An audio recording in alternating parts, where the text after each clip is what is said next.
네, 우리 3월 10일 새벽기도 함께 하도록 하겠습니다. 찬송가 383장 눈을 들어 산을 보니 함께 찬양하시겠습니다. 눈을 들어 산을 보니 도움 어디서 오나 천지 지은 주 하나님 나를 도와주시네. 나의 발이 실족 않게 주가 깨어 지키며 택한 백성 항상 지켜 길이 보호하시네.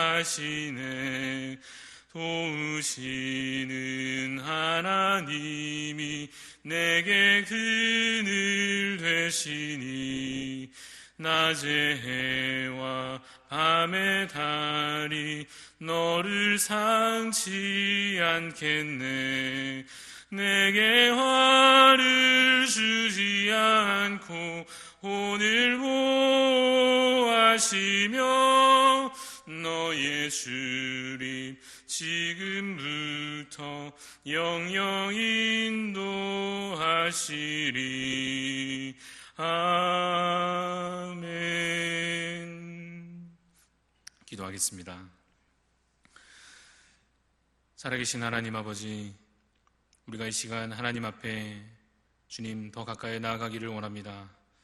하나님, 우리의 마음에 하나님을 사모하며 하나님을 바라보는 심령을 주여 더욱 허락하여 주시옵소서.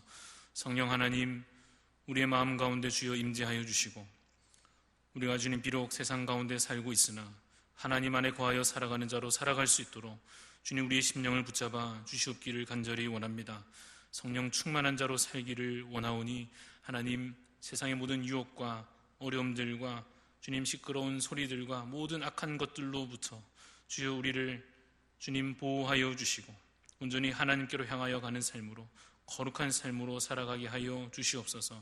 환난의 때에, 어려움 가운데 있을 때에, 특별히 코로나19 상황으로 인하여서 여러 가지 어지러운 상황 가운데 있는 이때에 하나님, 우리의 마음을 지켜주시고 우리가 더욱 하나님을 붙잡게 하여 주시고, 그러나 우리가 주님을 놓칠지라도 하나님께서 우리를 붙잡아 주님 우리를 놓치지 마시며 우리에게 긍휼을 베풀어 주시며 날마다 말씀으로, 날마다 기도로 주님과 교제하는 삶을 살아가게 하여 주시옵소서.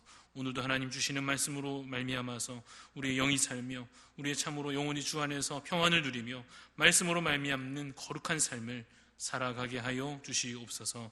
감사를 드리며 예수님 이름으로 기도합니다. 아멘. 네, 마가복음 4장 35절부터 41절 말씀 오늘 함께 보도록 하겠습니다. 마가복음 4장 35절부터 41절까지 읽겠습니다. 그날 저물 때에 제자들에게 이르시되 우리가 저편으로 건너가자 하시니 그들이 무리를 떠나 예수를 배에 계신 그대로 모시고 가매 다른 배들도 함께 하더니 큰 광풍이 일어나며 물결이 배에 부딪혀 들어와 배에 가득하게 되었더라. 예수께서는 고물에서 베개를 베고 주무시더니 제자들이 깨우며 이르되 선생님이여, 우리가 죽게 된 것을 돌보지 아니하시나이까 하니 예수께서 깨어 바람을 꾸짖으시며 바다더러 이르시되 잠잠하라 고요하라 하시니 바람이 그치고 아주 잔잔하여지더라. 이에 제자들에게 이르시되 어찌하여 이렇게 무서워하느냐, 너희가 어찌 믿음이 없느냐 하시니 그들이 심히 두려워하여 서로 말하되 그가 누구이기에 바람과 바다도 순종하는가 하였더라. 아멘. 오늘 이 본문에 기록된 사건은 유명한 사건입니다. 예수님께서 제자들과 함께 배를 타고 가시던 중에 풍랑이 일어났고 배가 뒤집히려는 위기가 찾아왔습니다. 그때 제자들이 두려움에 떨면서 예수님을 깨웠고 예수님께서 바다를, 그 풍랑이 있는 바다를 잔잔하게 하셨던 사건입니다. 우리가 보통 이 본문 사건을 들을 때에 제자들의 그 상황과 그 마음을, 그때의 그 상황을 생각하면서 참 공감하게 되지 않습니까? 그 위기의 상황에서 배에 막 물이 차오르는 그 위기 속에서 얼마나 두려웠을까, 제자들의 마음이 얼마나 무서웠을까 공감하게 되고, 나 같아도 예수님 깨웠을 텐데 하는 생각이 들 것입니다. 그리고 제자들이 믿음이 없다고 예수님께 혼나는 장면을 보면서 믿음 없는 나도 같이 혼나는 느낌마저 들 것입니다. 우리 모두가 이 현실의 풍파 속에서 늘 두려움과 염려를 안고 살아갑니다. 믿음이 없는 것은 아닌데 믿음이 분명 내 안에 있기는 있는 것 같은데, 하나님의 함께 하심을 내가 분명 믿고 성령님께서 내 안에 계심을 믿기는 믿는데, 한편으로는 여전히 두렵기도 한 것입니다. 돈 문제도, 건강 문제도, 자녀들 앞길 문제도 여전히 어렵고 두려운, 내가 감당해낼 수 없을 것 같은 염려가 생기는 것이 사실입니다. 그런데 여기서 우리가 잠시 짚고 가자면, 내가 감당해낼 수 없다 하는 그 말은 틀린 말이 아닙니다. 제자들이 실제로 그 풍랑을 감당할 수 없었듯이, 그들이 아무리 뛰어난 어부라고 해도, 아무리 노하우가 많다고 해도 배가 뒤집히는 그 큰 풍랑을 무슨 수로 이길 수 있겠습니까? 마찬가지로 우리도 우리 앞에 닥쳐오는 그 환난을 스스로 감당해낼 수 없습니다. 세상의 어려움 속에서 실제 우리의 마음이 무너져 내릴 것이고, 육신의 고통을 당하게 될 것이고, 믿음도 약해지게 될 것입니다. 그러나 우리 안에 일어나는 이 두려움과 염려가 당연하냐 하면 그런 것은 아닙니다. 왜냐하면 우리 자신은 비록 연약할지라도, 우리 스스로는 풍파를 견뎌내지 못한다고 할지라도 우리가 믿고 의지할 만한, 신뢰하고 기댈 만한 그 대상이 있기 때문입니다. 바로 예수 그리스도이십니다. 그러나 이 본문 사건에서 예수님께서 지금 뭐 하고 계십니까? 주무시고 계십니다. 이것이 문제입니다. 지금 풍파가 일어나서 난리가 났고 한시가 급한 이 상황 가운데 있는데, 지금 주무실 때가 아니신데 주무시고 계시니까 이것이 문제입니다. 그러나 그것은 우리가 볼 때 문제인 것이고, 우리가 볼 때 그런 것이고, 예수님은 다 그 상황을 알고 계십니다. 예수님이 지금 깜빡 잠이 드셔가지고 주무시는 동안에는 우리를 돕지 못하시느냐 하면 그렇지 않습니다. 그것은 우리의 개념이고 우리 사람들의 생각이고, 하나님은 그런 분이 아니십니다. 하나님 어떤 분이십니까? 전능하신 분이시고 전지하신 분이십니다. 또한 그가 바로 오늘 이 사건에 등장하시는 예수 그리스도이십니다. 예수님께서 우리의 상황을 다 알고 계십니다. 주무시는 것 같아도 다 알고 계십니다. 그래서 깨어나셔서 아이고 미안하다, 내가 깜빡 잠이 들었네, 미안하다 하지 않으시고 뭐라고 하시느냐 하면, 이 믿음이 없는 자들아 하시는 것입니다. 우리가 믿지 못했을 뿐입니다.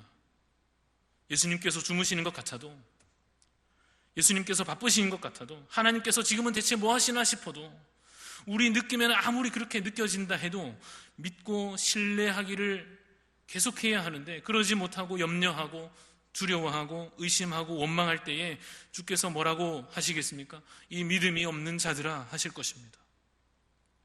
그러나 여러분, 이 꾸짖으시는 이 말씀을 우리가 잘 이해하고 들으면 좋겠습니다. 우리가 믿음이 없는 것이 맞습니다.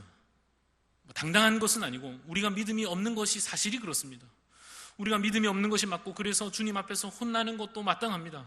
그런데 예수님께서 지금 믿음 없는 그 제자들과 믿음 없는 오늘 우리를 꾸짖으실 때에 그 의도가 다음 둘 중에 여러분 어디에 가까웠겠는지 한번 보십시오. 첫 번째로, 야, 너 믿음이 없으니 탈락이다, 아웃이다, 집에 가라, 이것과 다른 하나는, 너 믿음이 없으니 이제부터 나를 더욱 믿고 더욱 나를 의지하라. 이 둘 중에 여러분 무엇이 맞겠습니까? 당연히 믿음이 없는 자여, 이제부터 너는 나를 더 믿고 나를 더 의지하라 하시는 것입니다. 제자들을 보십시오. 예수님께서 제자들을 향하여서 야, 너희가 무슨 제자냐, 이러고도 너희가 제자라고, 다 집에 가라 하지 않으시는 것입니다. 이들을 다 버리시고 제자들 다시 새로 뽑으십니까? 그렇지 않으십니다. 그 믿음 없는 자들을 계속해서 훈련시켜 가십니다. 어떻게든지 그들을 훈련시키시고, 어떻게든지 그들을 성장시키시고, 그들이 결국에는 주님을 위하여 그 목숨을 바치기까지, 믿음으로 주를 위하여 그 생명을 바치기까지 주께서 그들을 버리지 않으시고 주님의 제자로, 주님의 군사들로 세워가시는 것입니다. 지금 우리에게 주어진 상황들도 마찬가지일 것입니다. 지금 하나님께서는 환난을 통해서, 어려움을 통해서 진짜 믿음, 가짜 믿음 걸러내서 믿음 약한 자들은 버리고 가시려고 이러시는 것이 아닙니다. 요즘 한창 유명해진 신천지에서는 신도들에게 상당히 겁을 주는 이야기를 하는 것을 영상에서 본 적이 있습니다. 교주가 앞에 서서는 너희 그래가지고 14만 4천이 들겠느냐, 이런 식으로 막 전도하라고, 아니면 벌금이라도 내라고 엄포를 놓고 협박을 하고 사람들을 벌벌 떨게 만드는 이상한 장면들을 봤습니다. 하나님께서는 지금 그런 식으로 이 시험을 주시는 것이 결코 아닙니다. 하나님께서는 믿음 없는 우리를 꾸짖으시는 그 와중에도 한편 그 마음속으로는 우리를 향하여 화이팅을 외치시는 것입니다. 너 고생 많은 것을 알고 있다. 너 죽을 것 같은 그 심정을 내가 알고 있다. 내가 너를 지었고 내가 너를 만들었는데 왜 모르겠느냐. 그러나 두려워하지 말아라. 낙심하지 말아라. 나를 바라보고 나를 의지하고 나를 신뢰하고 두려워 말고 믿음으로 굳게 서라 하시는 것입니다. 제자들이 실제로 이 풍랑을 통하여서, 이 환난을 통하여서 믿음이 한층 더 자라게 됩니다. 41절을 보면 제자들이 이렇게 말합니다. 바다가 실제로 잔잔해진 것을 보고는, 예수님의 대단하신 그 능력을 보고는 제자들이 이렇게 얘기합니다. 야, 그가 누구이기에 바람과 바다도 순종하는가? 이게 무슨 말이냐 하면, 야, 대단하시다. 몰라 뵀는데 야, 대단하시네. 뭐 이런 뜻입니다. 야, 대단하신 줄은 알았어도 이렇게 이것도 하실 수 있는 줄은 몰랐는데, 야, 바람도 바다도 순종한다고 하면, 야, 대체 이분은 얼마나 대단하신 것일까? 이런 이야기입니다. 예수님이 누구신지 조금씩 더 알아가는 것입니다. 물론 우리 마음에 이왕이면 이참에 확실하게, 야, 역시 예수님 그리스도시요 살아계신 하나님의 아들이시고 만왕의 왕이시요 만주의 주시요 모든 능력과 권세가 주께 있습니다, 이러면 정말 좋겠지만, 한 방에 좀 그렇게 믿음이 생기면 얼마나 좋겠습니까? 우리의 믿음의 성장이 그렇게 이루어지면 얼마나 좋겠습니까? 그러나 그들이 지금 어떤가 하면 한 발짝 한 단계 더, 겨우 조금 더 잘하는 중입니다. 그래도 그들은 결국에는 어떻게 될 것입니까? 성령 충만한 주님의 제자로 세움받게 될 것입니다.